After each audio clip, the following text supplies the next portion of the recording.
Добро вечер од ексклузивниот амбиент на хотелот Елит Плаза во пресред на дочекот на 2017 година. Она што е наш рецепт за незаборавен дочек е одличен музички избор, оригинален стајлинг и атрактивна туристичка дестинација. Во наредните минути ќе имам чест да разговарам со едни од најповиканите да разговараат на овие теми. Но тоа не значи дека дома не можете да си поминете убаво во пријатно друштво, во друштво на вашите најблиски, а веќе можам да кажам дека го чувствувам и мирисот на традиционална македонска трпеза.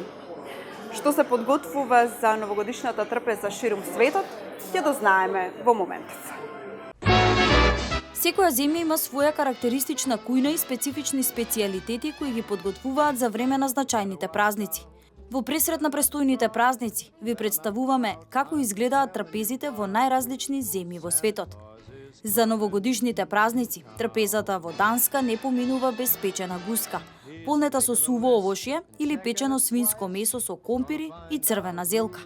За десерт, тоа е обично благо направено од каша од ориз со овошно желе и печени бадеми.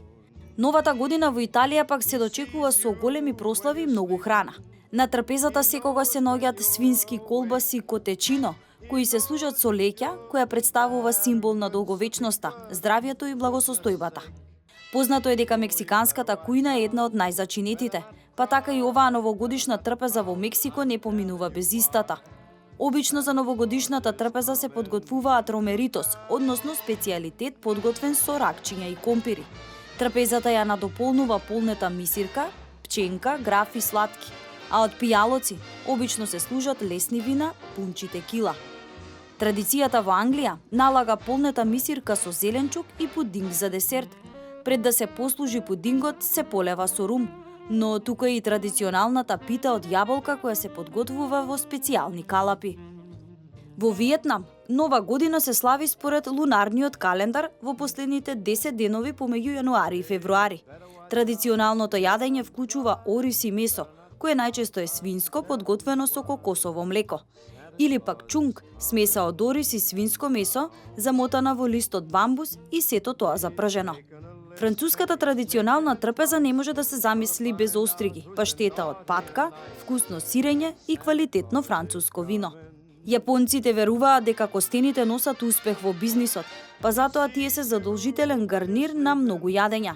Освен мочи, питите од варен ориз, на трпезата се наоѓаат и морски келј, грашок, граф и харинга.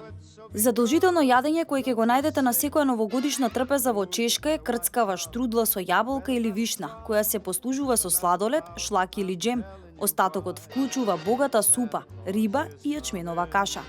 Верувањата во Полска се дека новогодишната трпеза мора да има 12 различни јадења, во кои не се вклучува месо. Трпезата се состои од супи, житарки, кнедли, торти и колачи. Главното јадење се состои од риба, печена или пржена, која во Полска се смета за символ на семејната благосостојба. Традиционалното јадење во Холандија го имаат и на новогодишната трпеза. Тоа се крофни, наросени со шеќер во прав. Вака изгледаат традиционалните трпези на секаде низ светот. За нашата домашна македонска трпеза веќе ни е познато домашните кифлички и руска салата.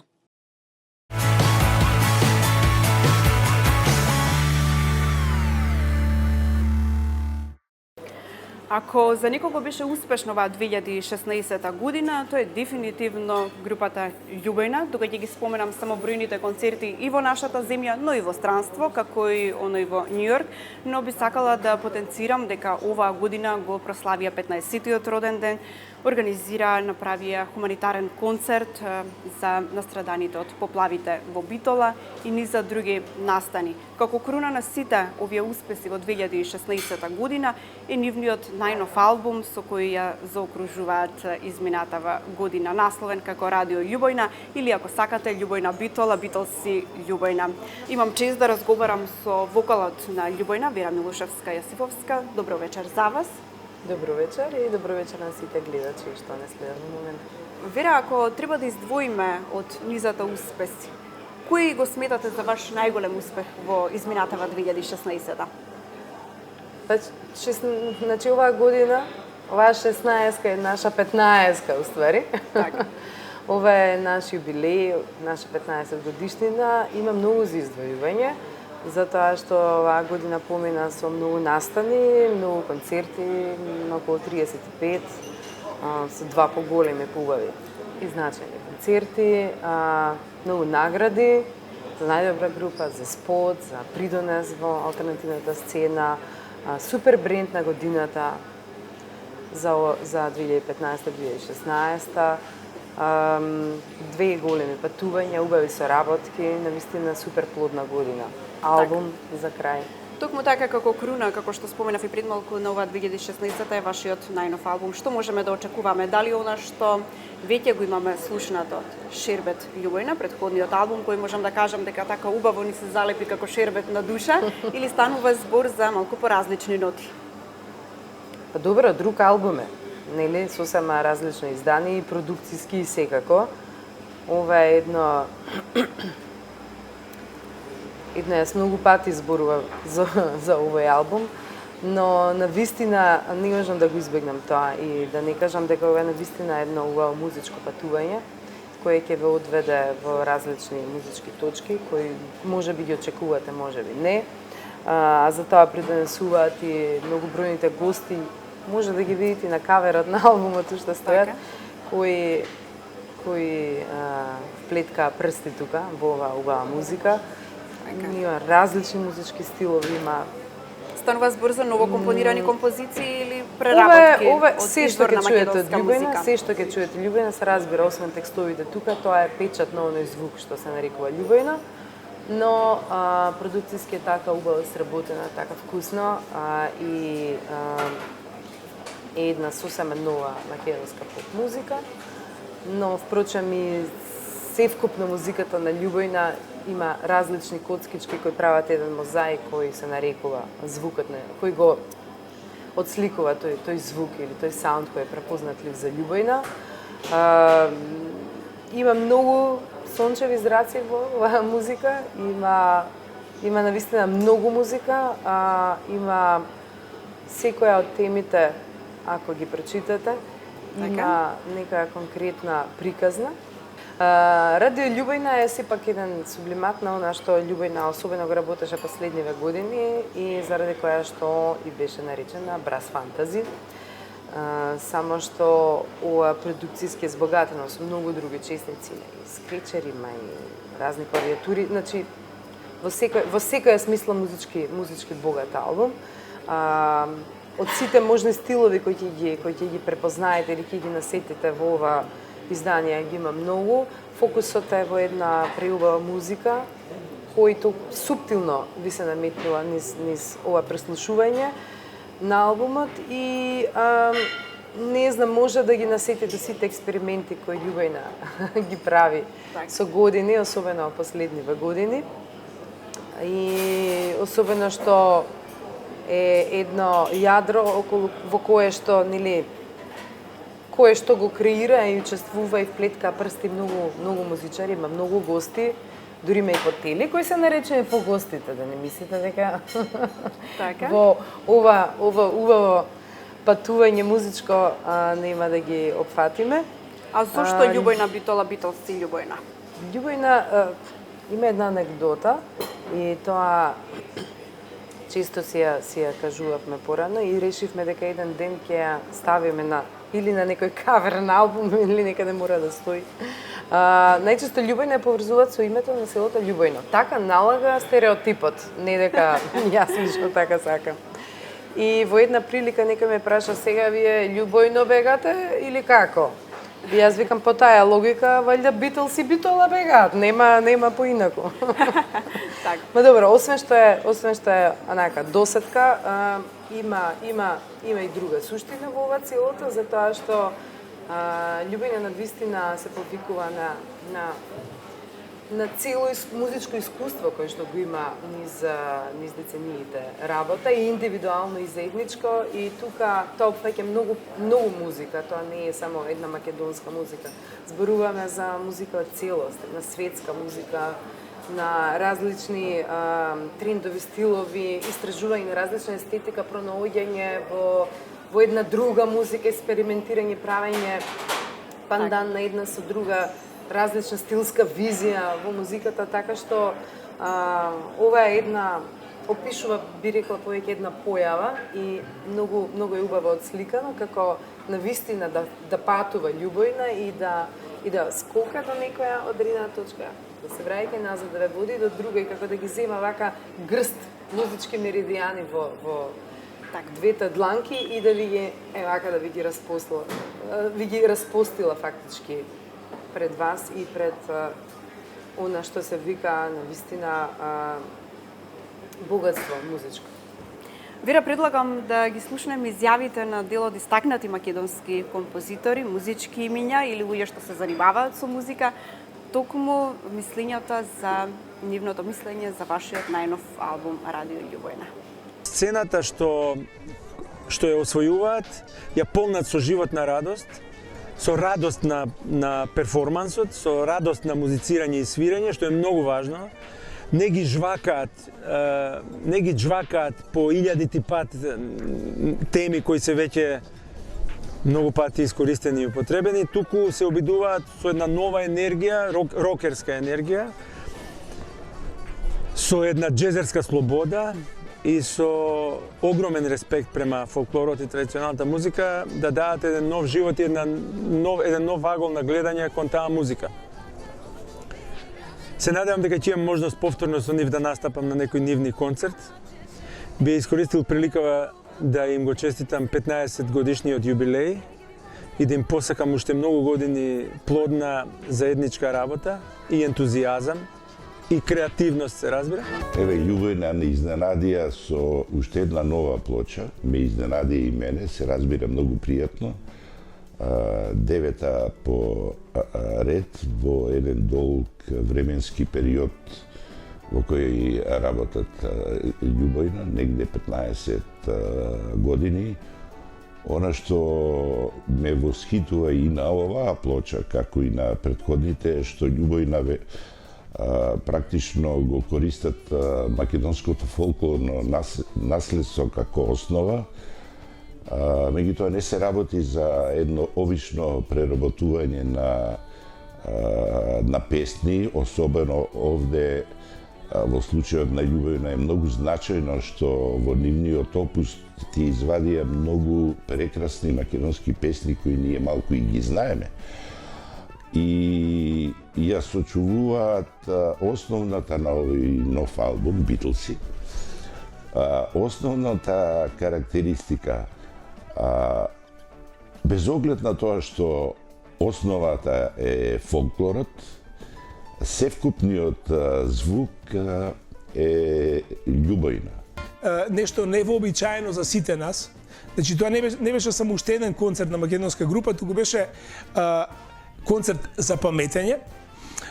И всушност и името на овој албум, не знам, Љубојна ви е Битл, односно Битлси ви е Љубојна, е нешто што може би кореспондира и со нивната појавност.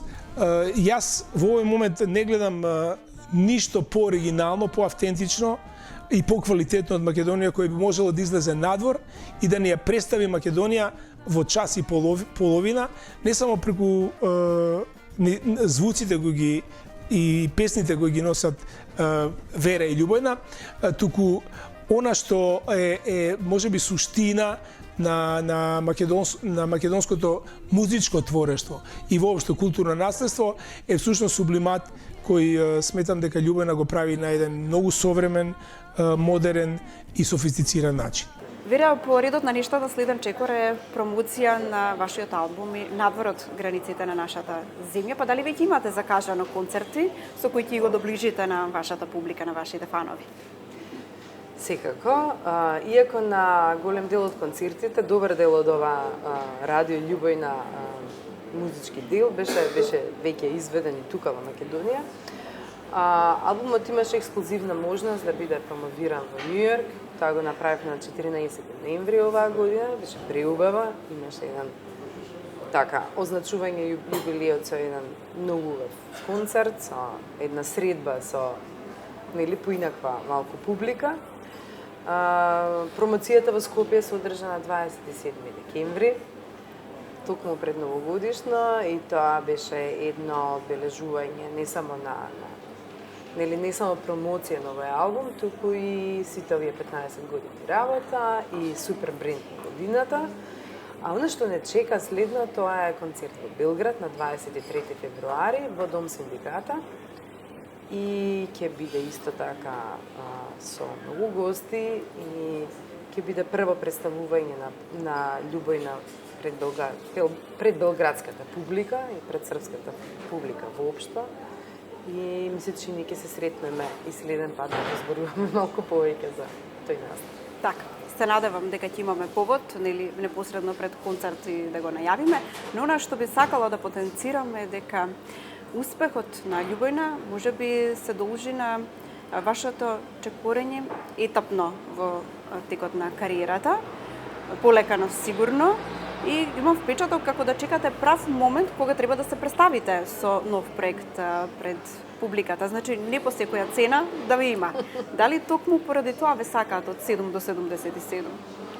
Па јас се надевам дека и заради тоа, но не знам, имам чувство дека сите овие години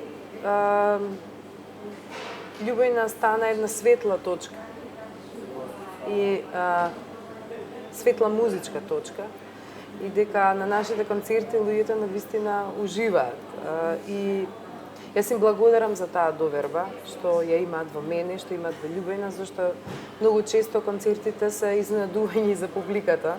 Значи најчесто, барем изминативе години, беше така. Публиката доаѓаше и нели неочекувано добиваше подарок што Љубојна и го имаше наменето, да речеме, за конкретниот концерт. Тие ми подават рака, а јас ги водам, нели, каде што мислам дека ќе им биде најубаво и ќе им биде просто најрадост.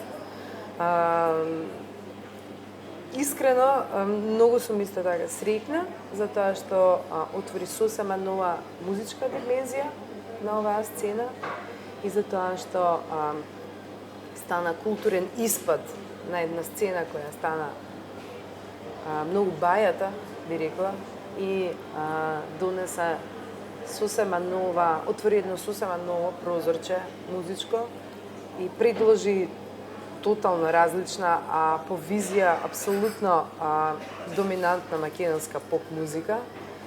И се надевам така и прифатена меѓу луѓето. Среќна сум што Љубојна е веќе во секој дом, што е на сечија трпеза, дури и на сечија прослава, барем ако ништо друго, барем неколку песни кои звучат меѓу луѓето, кои одзвучуваат и одзвонуваат во секој време, секој си ги, нели, со радост и се присетува. Би те замолила во овој пријатен амбиент на Елит Плаза. Мислам дека тоа е најдобар начин и да им ја честиташ новата година, да отпееш еден рефрен од новиот албум. Дали ќе може? Со големо задоволство. Многу ми го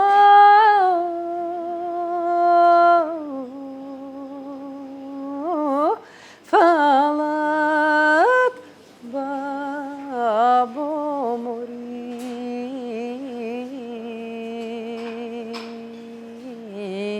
ваше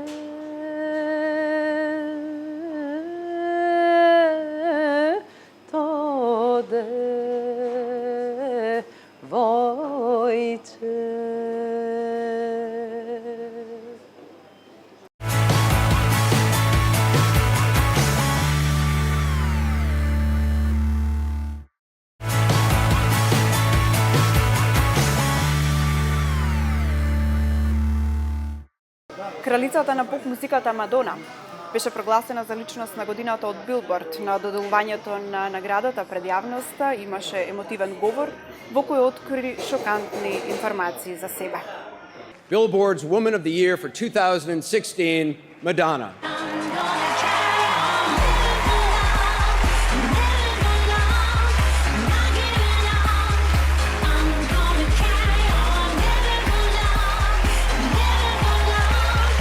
Кралицата на поп музиката Мадона оваа година ја доби наградата на Билборд за жена на годината, а за време на церемонијата таа одржа говор и го шокираше светот. Таа одлучи да каже за сите ужасни работи што ѝ се случувале во текот на првите години од животот во Њу Јорк. Мадона, кога се преселила во Њу Јорк, била тинејџерка. Првата година и се заканувале со пиштоли, ја силувале на покрив од зграда, додејќи држале нож под грло. А станот толку често и бил обиван што веќе престанала и да ја заклучува вратата. Во текот на годините што следеле, сите пријатели и биле убиени од сида, дрога или куршуми. Се чувствувала парализирано и требало долго време да се прибере и да продолжи со својот творечки и креативен живот. Таа го заврши својот потресен говор со осврт на се поприсутниот сексизам. Па истакна, не учат дека треба да бидеме убави, сладки и секси, но не да бидеме премногу паметни. Не треба да имате лично мислење, да не ги споделувате вашите сексуални фантазии со светот и да бидете такви какви што мажите сакаат да бидете. И на крај, немојте да стареете, бидејќи староста е грев. Ќе бидете критикувани, ќе бидете оцрнети, а вашата музика повеќе нема да биде пуштана на радиостаниците. Заврши таа, при што крајот беше проследен со аплауз. Помалку или повеќе, едно од нештата на кои посветуваме внимание при дочекот на новата година е секако стајлингот. А со кого би можела да зборувам за стајлинг, ако не со едно од најповиканите, станува збор за модната дизајнерка Елена Пандева од модната куќа Елена Лука. И вечерашниот изглед им го доверив токму нив. Добро вечер, Елена. Најнапред би почнала со тоа пред да преминеме на модните совети за и припадничките на понижниот пол, па и оние нели на посилниот условно што би се рекло. Кои се модните трендови со кои треба да се збогуваме во оваа 2017-та? Најпред добро вечер. Драго ми е што токму и ве мене ме повикавте да зборувам на оваа исклучително интересна тема. Кога зборуваме за тенденциите и за трендовите кои што можеби треба да се напуштат од 2016 година, повторно ќе се повикам на стандардната моја теза дека добро е да престанеме да копираме. Тоа многу често не се случува. Тенденции, трендови постојат и секојаш ќе постојат, секоја сезона наметнува некој нов тренд и добро е да се земе парче облека од новите трендови. Меѓутоа, моментот на копирање, на комплетен аутфит, да речеме, од кукла во излог, независно од за кој бренд се работи, мислам дека е некако еден проблем кој што се провлекува меѓу луѓето генерално и затоа сум повеќе да бидеме своји, индивидуални, да го забравиме тој концепт на комплетно копирање, затоа што секој аутфит кој што се промовира во известна сезона не значи дека можеби е соодветен за нас самите. Така да ги забравиме работите кои што не пребукирале и да одиме со нова енергија во 2017. А кои се препораките за новава година, за 2017-та? Што од облека, обувки, модни додатоци, што ќе биде трендовско?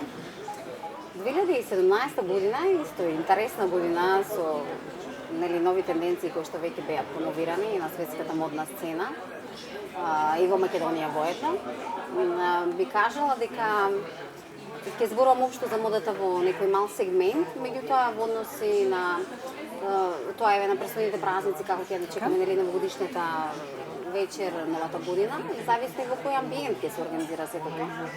А инаку како тенденции веќе можеби едно десетина години се промовира тој дух на 70-тите години и некако се модификува, се осовременува и 2017 исто провеува со доста такви линии и конструкции кои што се карактеристични за 70-тите години. Интересни се конструкциите од типот да речеме, има доста плисе, фалти, плисето беше модерно и минатата година. Тие оверсайз модели или предимenzionирана облека, која што е исто доста карактеристична за младите генерации, да кажеме.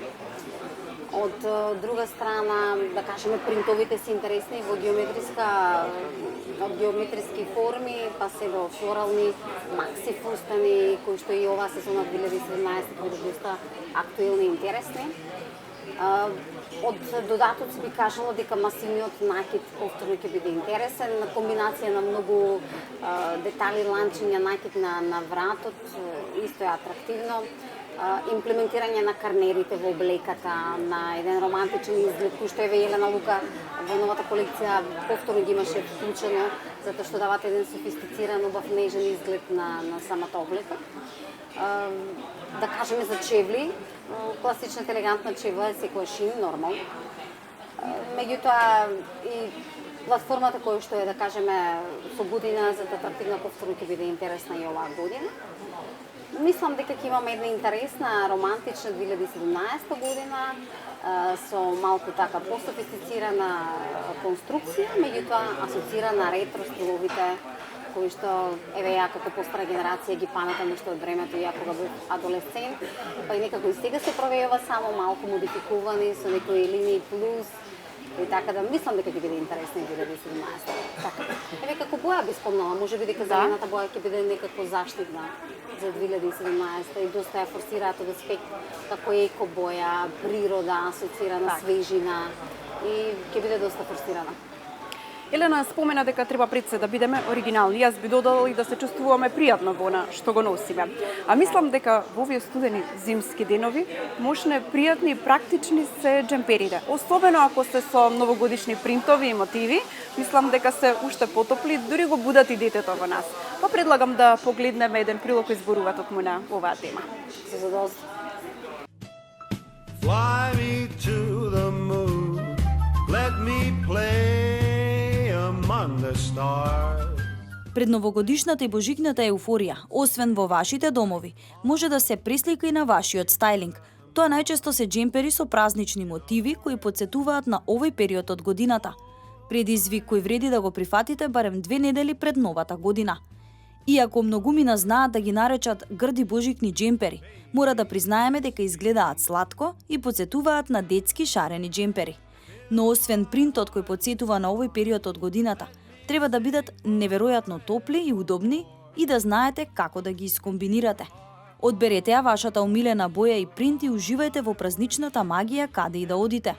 Модните критичари велат дека добро се комбинираат со хеланки, фармерки, па дури и кратки здолништа и штосни хулахопки.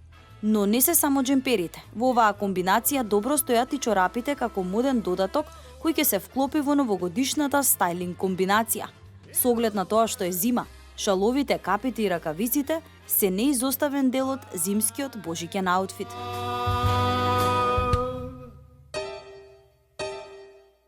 You.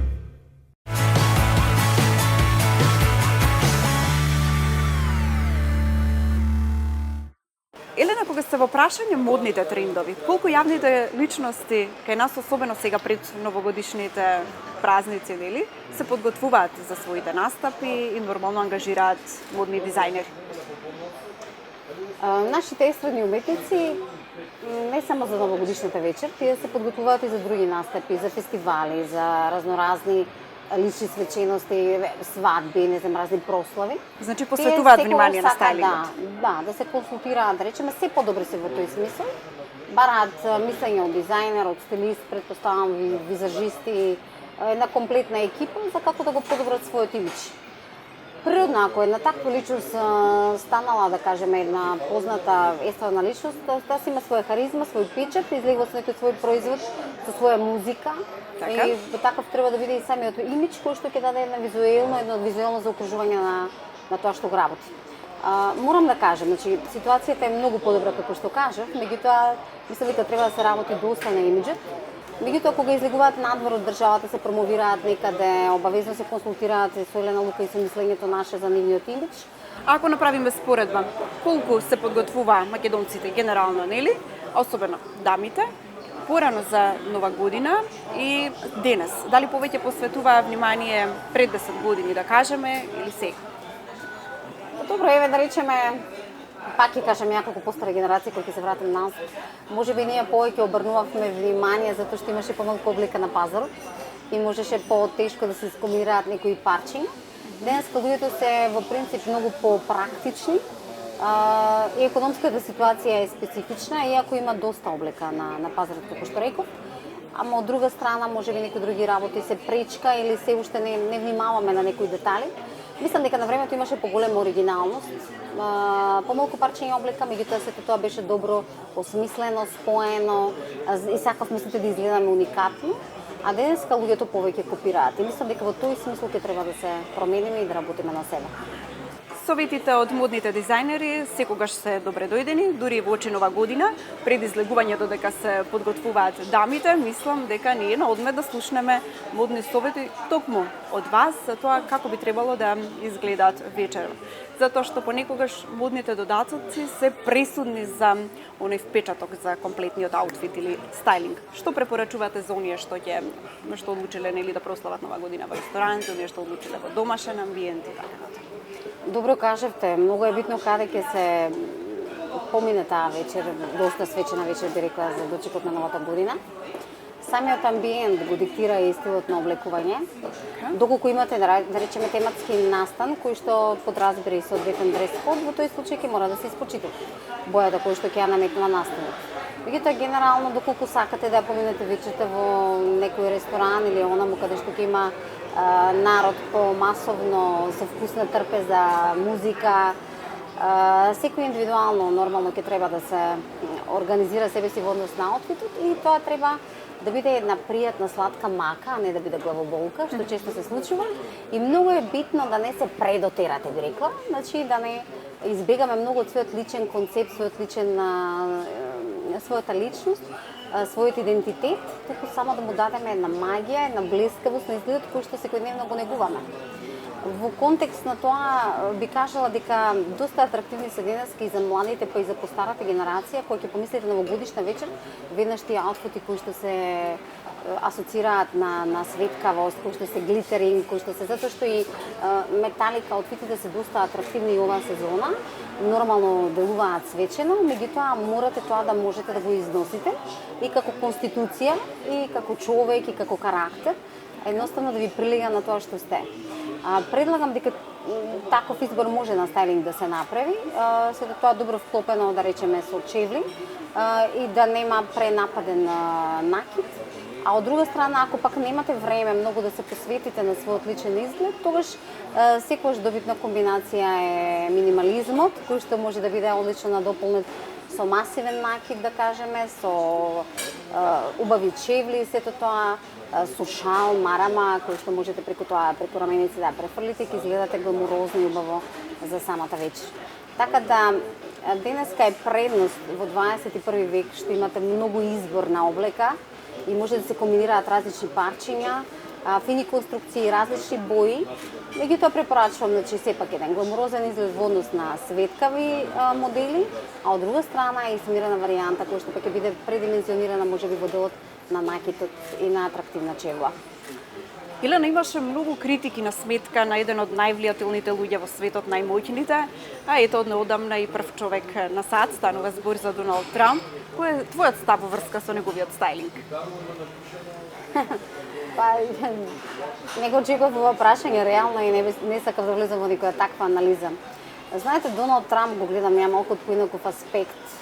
Нормално околу него предпоставам работи огромен тим на луѓе затоа што да спремите една таква кампања како што имаат тие, сепак се работи за претседателски избори, не е мала работа.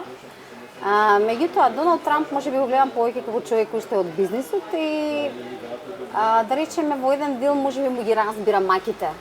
Кога човек е толку посветен на работата, може би нема услови да се посвети толку себе си на имиджот, на тоа како ќе изгледа, се нема секогаш време. Претпоставам тој така и живеел со свој живот. Денеска го носи тоа кој што стилистите ќе му го наметнат, ќе смета дека е добро за неговата боја на коса, за неговиот изглед, за типот на вратоврската и така натаму. Нема да бидам воопшто критична. Прифаќам се. Битно е да кажеме што носи човек во својата суштина, како ќе ја води поднатамошната политика на државата и така натаму. Не случајно ви го поставив ова прашање, затоа што пак девојката, жената негова го надополнува перфектно и таа ги следи тенденциите, тоа е било и професија, нели? И малку така го прави тој баланс. Не случајно ви го поставив ова прашање, затоа што прилогот кој ќе го погледнеме во приложение зборува за тоа дека токму Доналд Трамп од Time е прогласен за личност на годината. Американскиот магазин Time го прогласи новоизбраниот председател на САД Доналд Трамп за личност за 2016 година, во неговиот традиционален годишен избор на личност што ја одбележала тековната година. Во најтесниот избор за оваа титула покрај Трамп беа и неговата демократска противкандидатка на председателските избори и поранешен американски државен секретар Хилари Клинтон, рускиот председател Владимир Путин и пејачката Бјонсе. Веќе 90 години Тајм ја објавува личноста која имала најголемо влијание врз светот и вестите на добар или лош начин. Оваа година тоа мислам дека без сомнение е Доналд Трамп. Прашањето дали на добар или лош начин е помалку јасно. Причината зошто го одбравме новоизбраниот председател Трамп не е само затоа што сега ќе биде лидер на слободниот свет, што само по себе е моќна позиција, иако има силен аргумент дека човекот на оваа позиција секоја година заслужува да биде земен во предвид. Но останува збор за начинот на кој го минираше секој традиционален пат кон председателството. Ги преврте американските норми на пристојност и го смени целиот политички процес, предвидувајќи поголемо поместување и во глобалниот политички поредок. Трамп ја поздрави ваквата одлука на Тајм, нагласувајќи дека тоа за него представува голема, многу голема чест. Патувањата со оние кои наполнат со позитивна енергија, не збогатуваат со искуства и спомени, а во денешно време како да не сте биле некаде, ако при тоа ни се фотографирате и не објавите фотографија на некој од социјалните мрежи. Еве кои се најатрактивните дестинации според Инстаграм.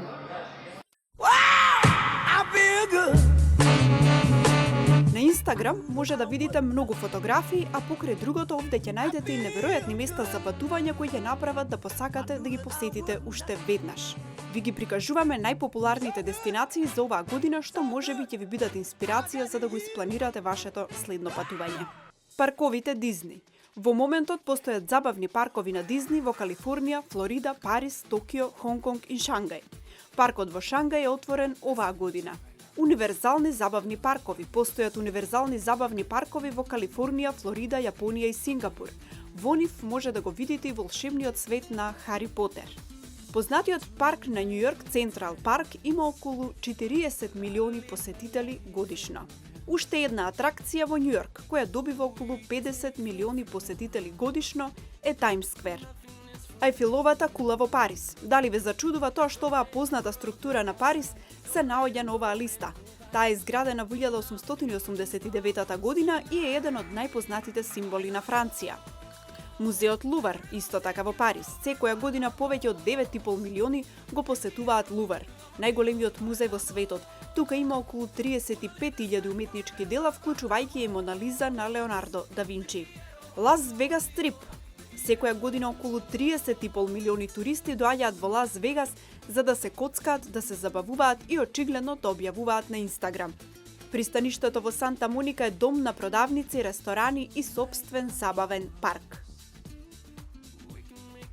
Мостот пак Бруклин е еден од најстарите мостови во Њу Јорк.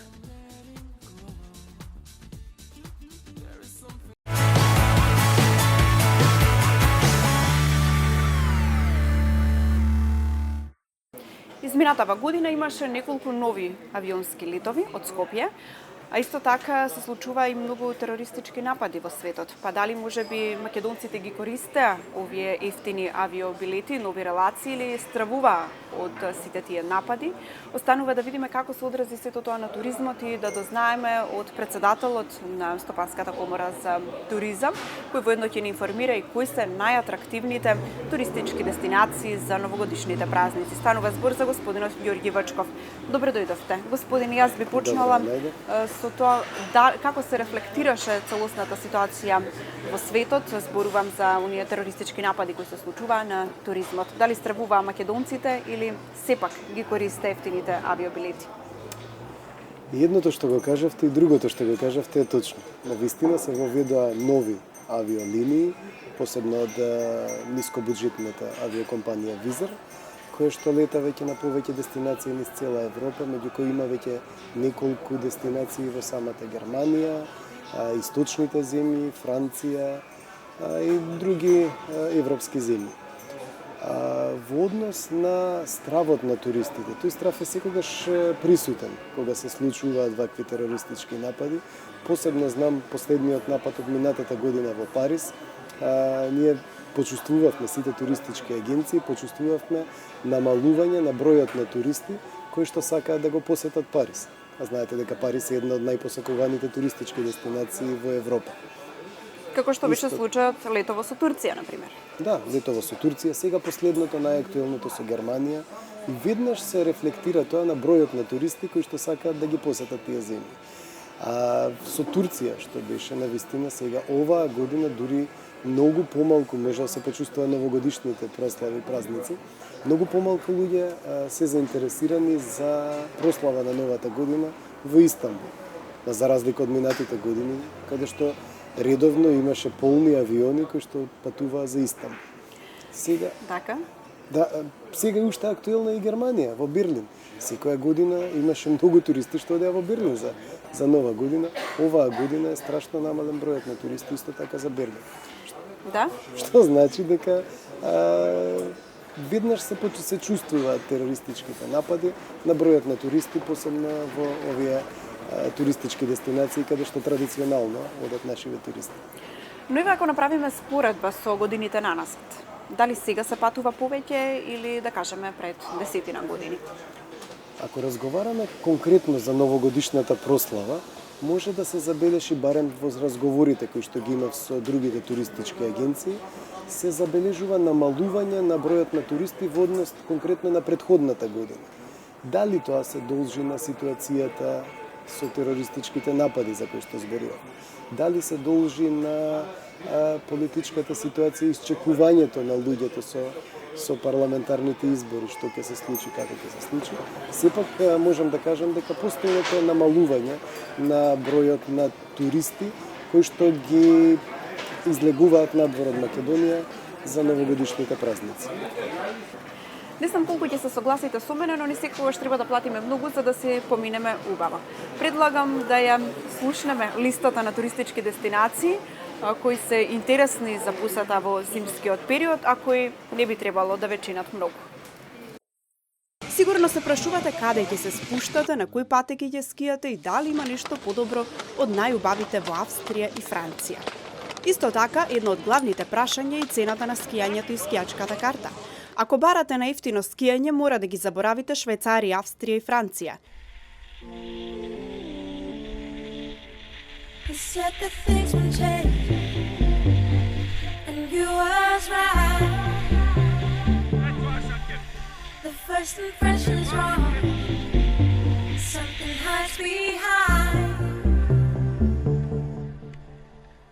И правец кон Бугарија. Бугарското место Банско и оваа година е прогласено за најефтин скијачки центар во Европа.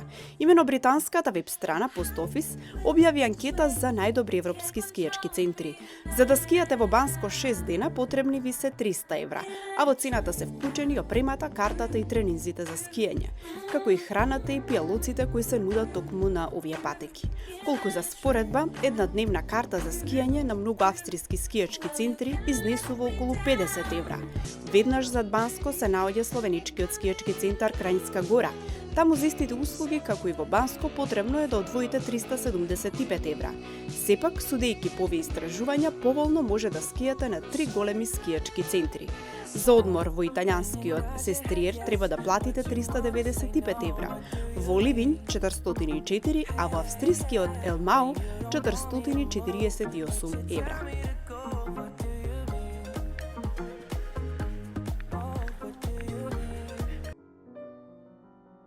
Ако живеете на висока нога и вашиот џеб дозволува да потрошите малку повеќе, тогаш најдобро е да се упатите кон најубавите патеки во Зермат, каде што ќе треба да одвоите сума од 968 евра.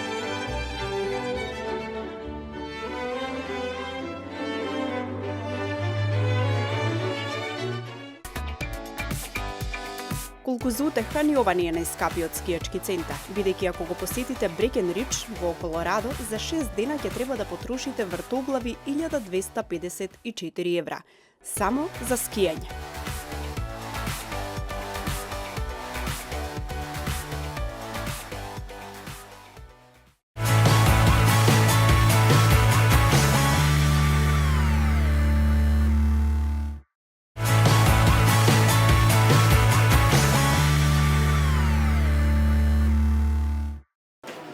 Ако зборуваме за атрактивни дестинации за време на новогодишните празници, кои би ги издвоиле? Кои се особено популарни помеѓу македонците?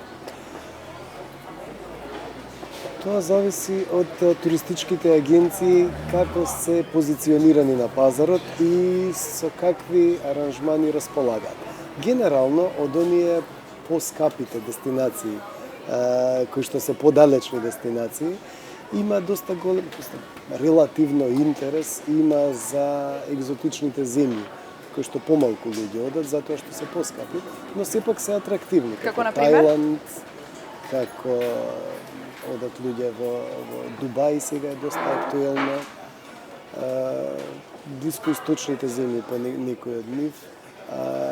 И има традиционалните европски земји, како што разговаравме на почетокот, иако Париз, Минхен, односно Берлин, малку се плашат луѓето да одат поради терористички напади, сепак има доста луѓе кои што оваа нова година ќе ја пречекаат таму.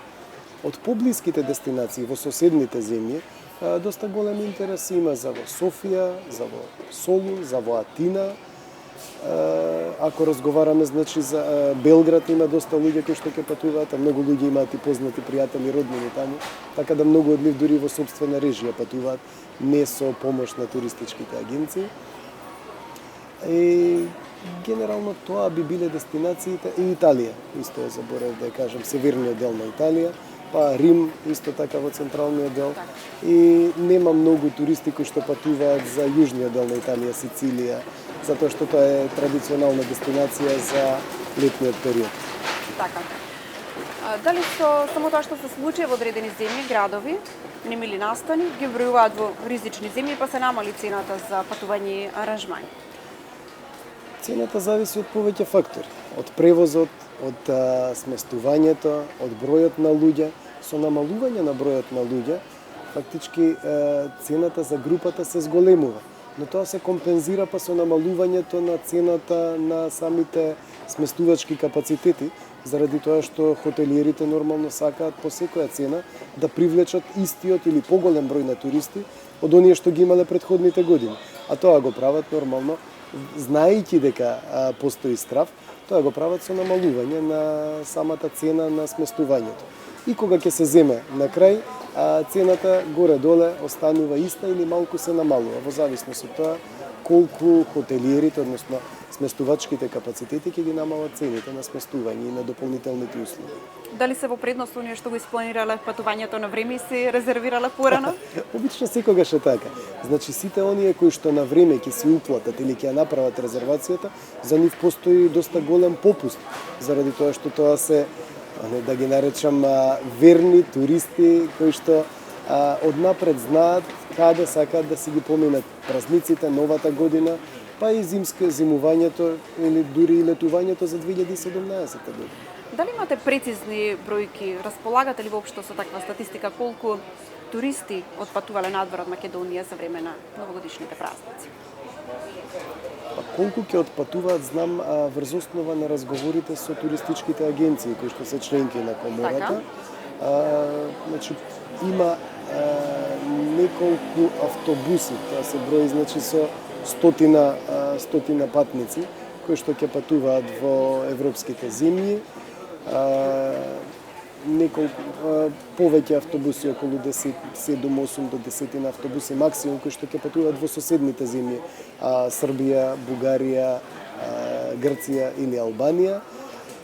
И во зависност од авионските аранжмани кои што се за подалечните дестинации, тоа се работи за туристи кои што одат семејно или во мали групи кои што не може така лесно да се избројат, да се извади таква статистика за оволку кратко време. Ви благодарам за разговорот. Благодарам и вам. А јас предлагам да погледнеме и неколку туристички дестинации за оние со малку подлабок џеп или оние што се подготвени да платат нешто повеќе за патување. Станува збор за познати светски ски ресорти, каде што покрај што ќе имате можност да уживате во зимските спортови, ќе уживате и во прекрасните спа центри на чист воздух секако.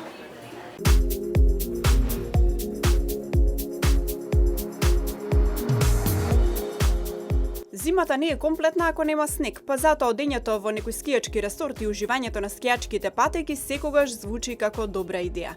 Во прилог следат неколку предлози каде би требало да се упатите оваа зима. Најстарото одморалиште за зимските празници во светот е максимално елегантно и ексклузивно – Сент Мориц, Швајцарија. Тука сонцето сјае во просек 322 дена годишно, а сувиот воздух ја создава така наречената шампањска клима.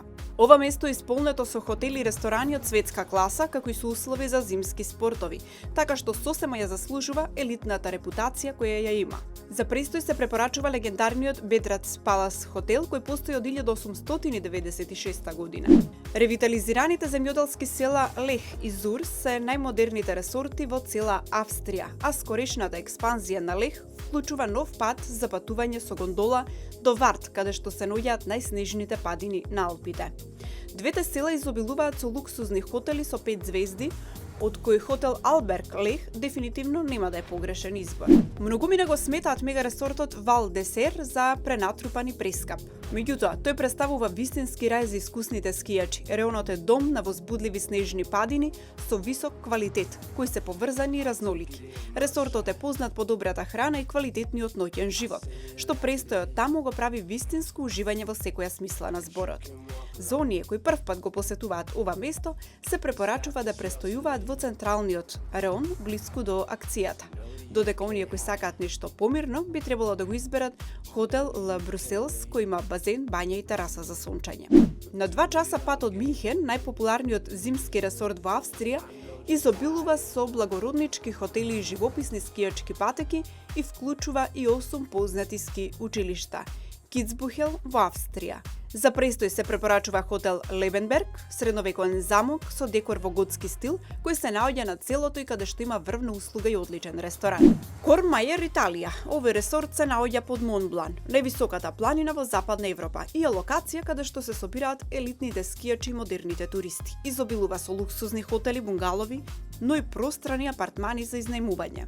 Гран Хотел Ројал е Голф е најдобриот хотел во регионот повеќе од 200 години.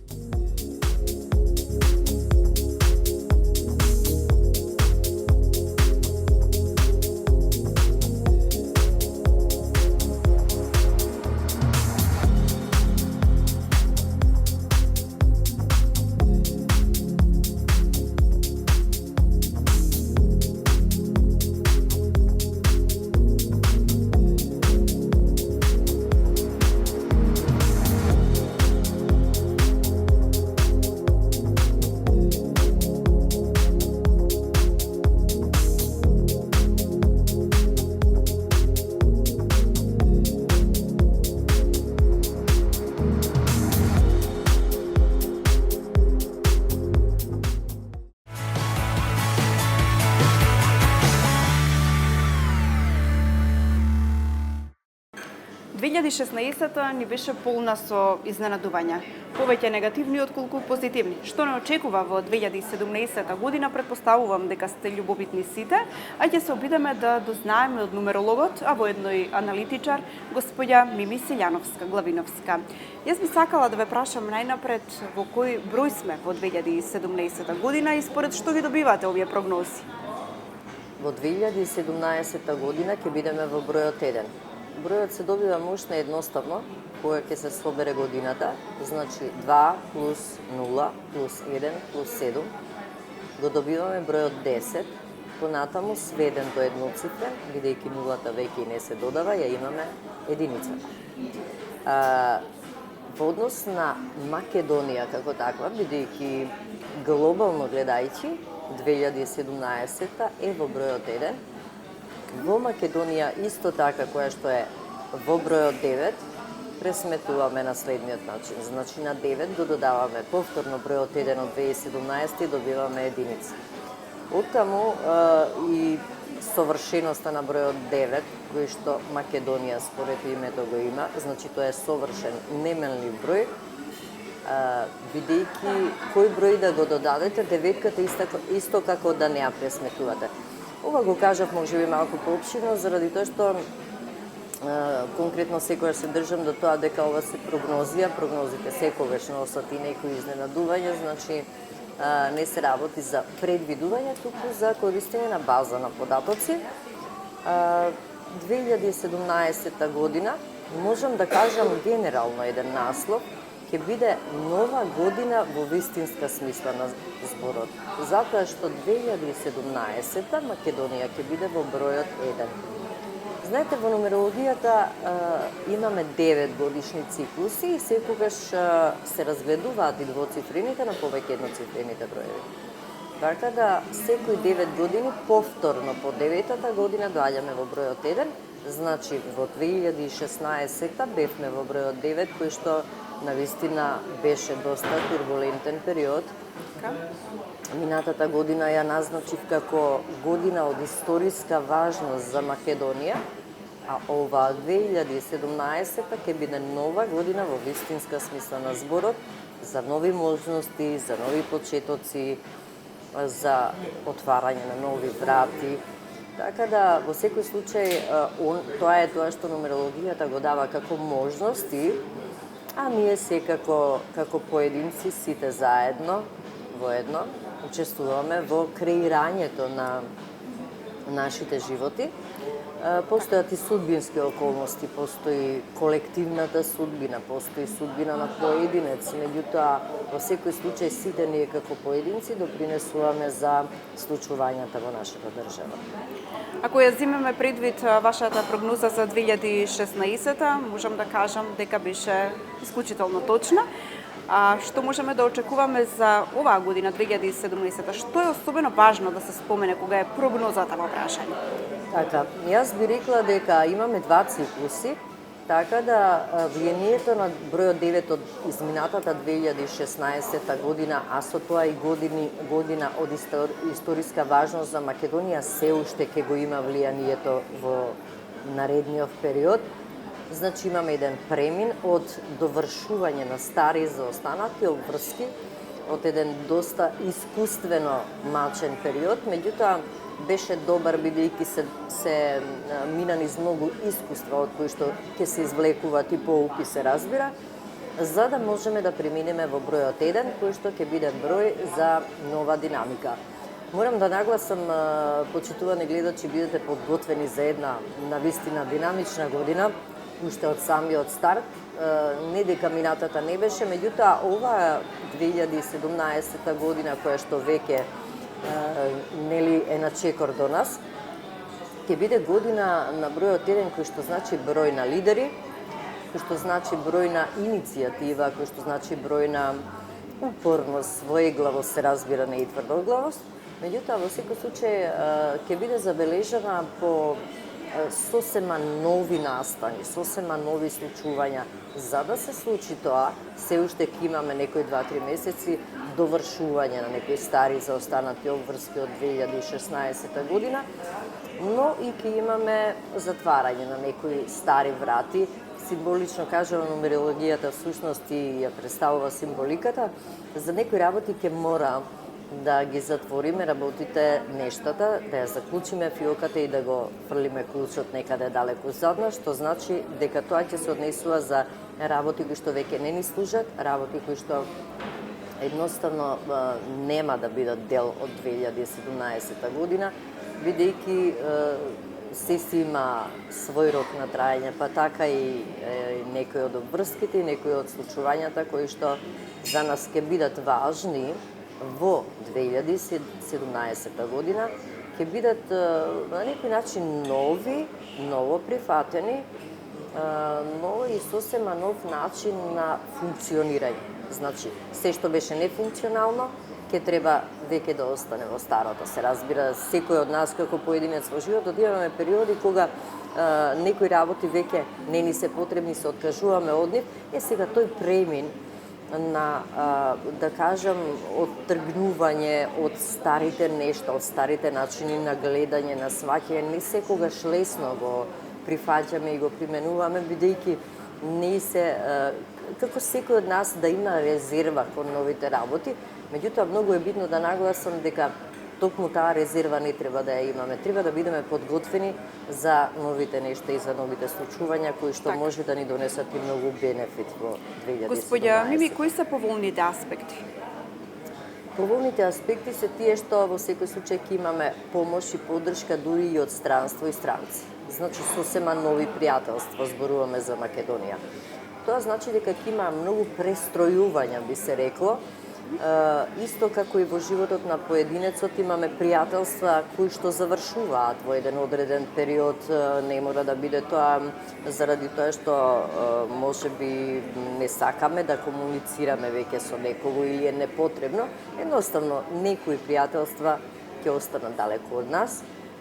Помош и поддршка од странство и странци ќе бидат доста важни за нас, иако ние ќе бидеме во еден период на можем да кажам сами, навистина сами ќе мора да одлучуваме за многу работи, но тоа не значи дека нема да прифатиме и подадена рака од сосема нови пријатели, нови релации на кои што можеби и досега Македонија не сметаше. А кои се неповолните аспекти? Неповолните аспекти ќе бидат доколку не ги прифатиме новите пријателства, новата подадена рака и доколку нашата своеглавост биде премногу изразена, тоест доколку сме, условно кажано, во наводници непослушни за некои работи. Тоа не значи дека треба други да ни кажуваат што да правиме, но во секој случај ќе биде добро и мудро да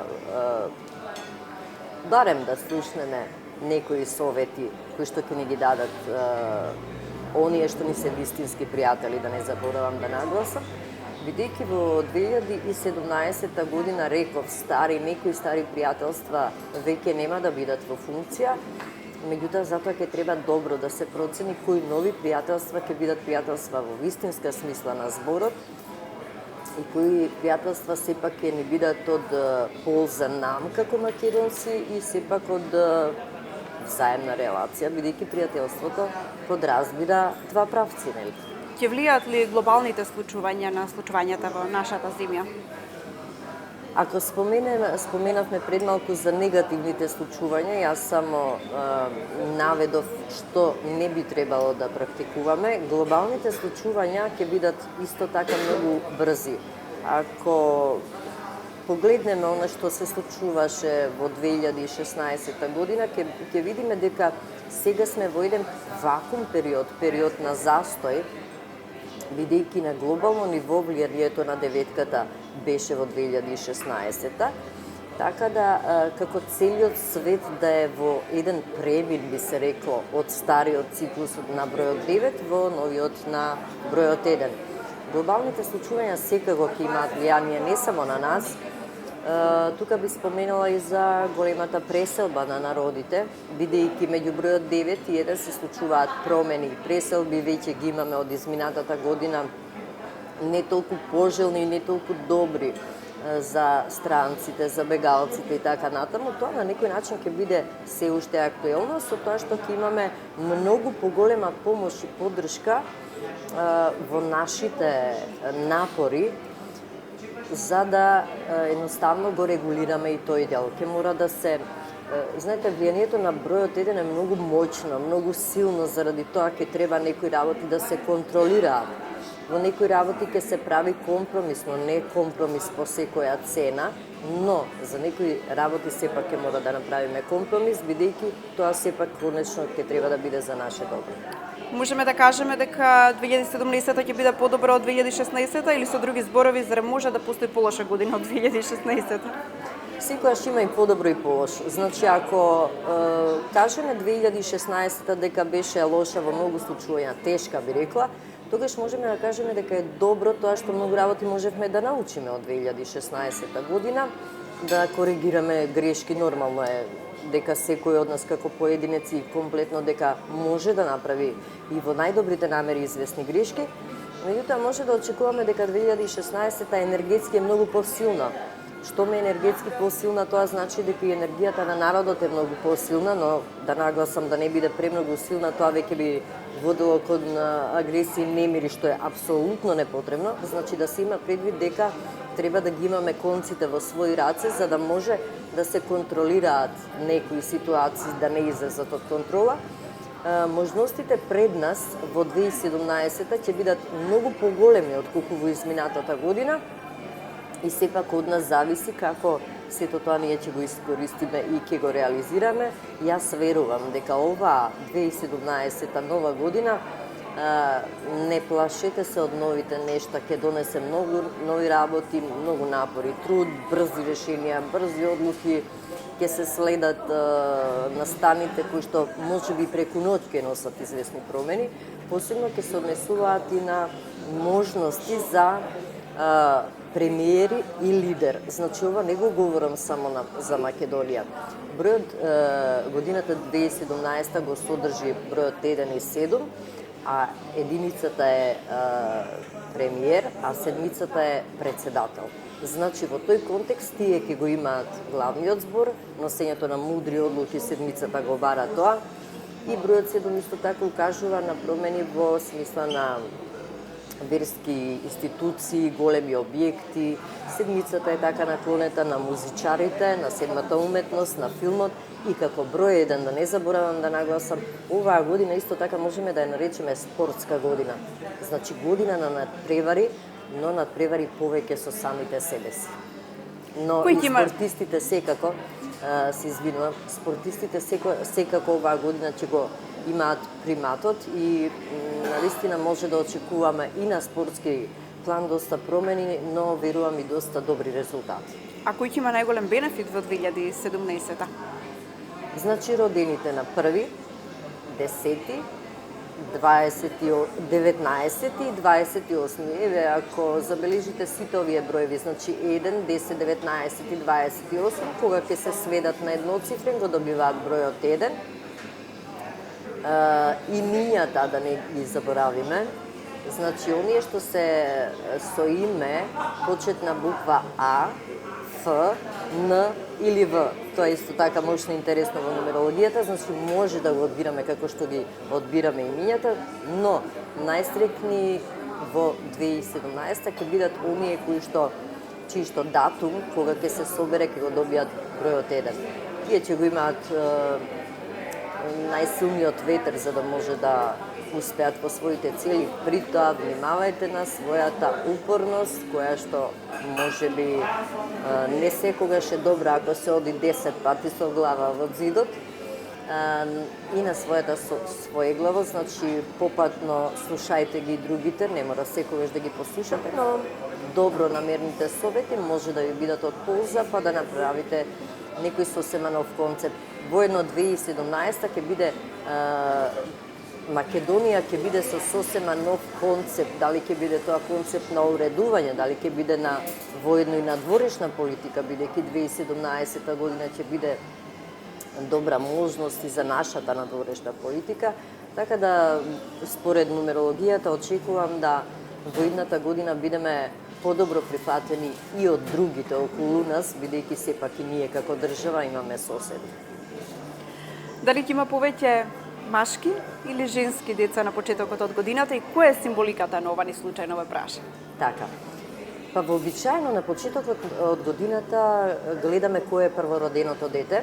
И сега старите имале обичај да кажат кога ќе се роди прво машко дете, тоа е плодна година. Така 2017, бидејќи се наоѓа во бројот 1, за очекување првороденото дете да биде машко дете во новата година, а освен тоа да има повеќе машко родени деца, бидејќи единицата е машки број, таа е бројот на сонцето, и број кој што дава многу енергија, бидејќи сонцето е поврзано и со истокот. Тука гледам перспектива и од земјите од истокот, кои што во секој случај ќе ни бидат и нас од голема полза или од поука на било кој начин, така да родените во оваа година деца ќе бидат деца на сонцето, така се вели. И во моменти кога ги одбројуваме часовите до дочекот на новата 2017 година, ќе ви ја честитаат не било кој, туку ангелите на Викторија Секрет.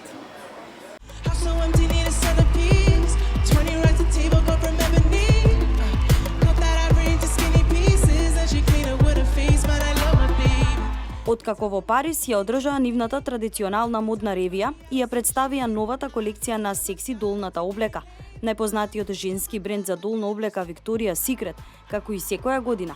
И оваа ја објавија празничната реклама.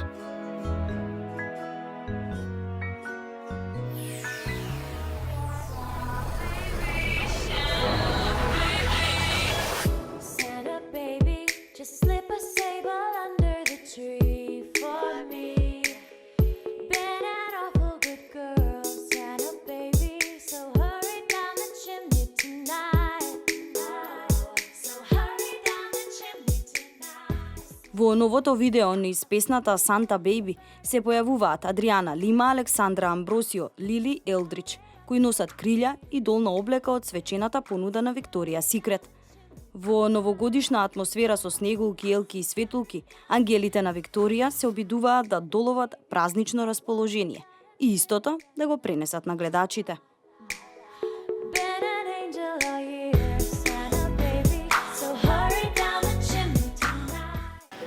За да може да се замислат новогодишните и божичните празници, без химната би ја нарекла на Мараја Кери All I Want for Christmas is You. Овој пат во изведба на светски познати вокали. Уживајте!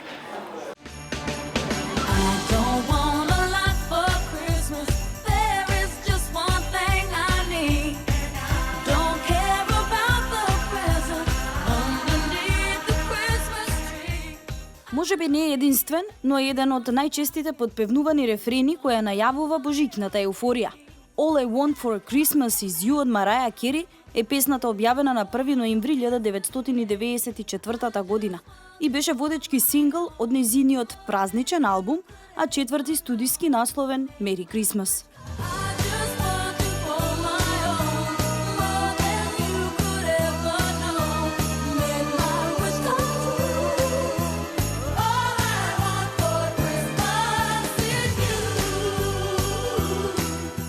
Оваа песна беше комерцијално прифатена во целиот свет и се најде на врвот на светските музички топ листи.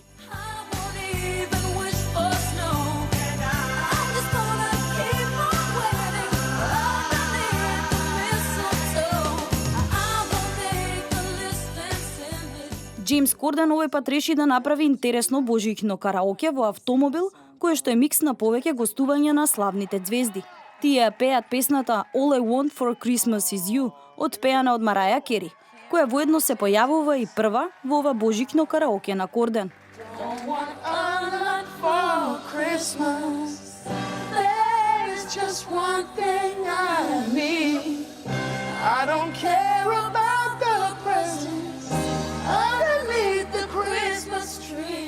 Потоа се појавуваат Адел, Лејди Гага, Селена Гомес, Елтон Џон, Ред Хот Чили Пеперс, Деми Ловато, Гвен Стефани, Ник Джоанс и Крис Мартин.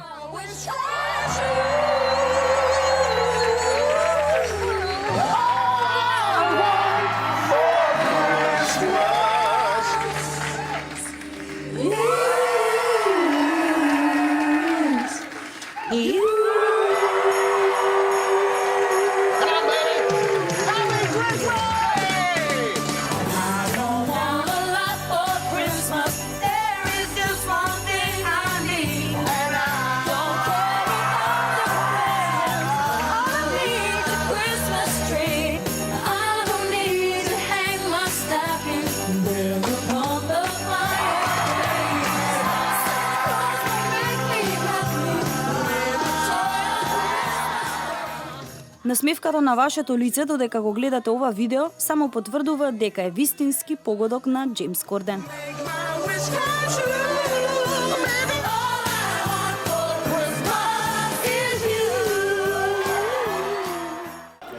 Не знам колку ќе се согласите со мене, меѓутоа 2016 година е дефинитивно година која сакаме да ја заборавиме со оглед на природните катастрофи кои се случија изминатава година. Затоа ќе ви посакам во 2017 да бидете пред се живи и здрави, да не исчезне никогаш насмевката од вашето лице и да не престанете да сонувате. И притоа, внимавајте што посакувате, затоа што не знаете кога ќе ви се исполнат соништата. Останете на истата фреквенција на телевизија Нова и бидете благовремено информирани за сите актуелни случувања од земјава и светот. Довидување.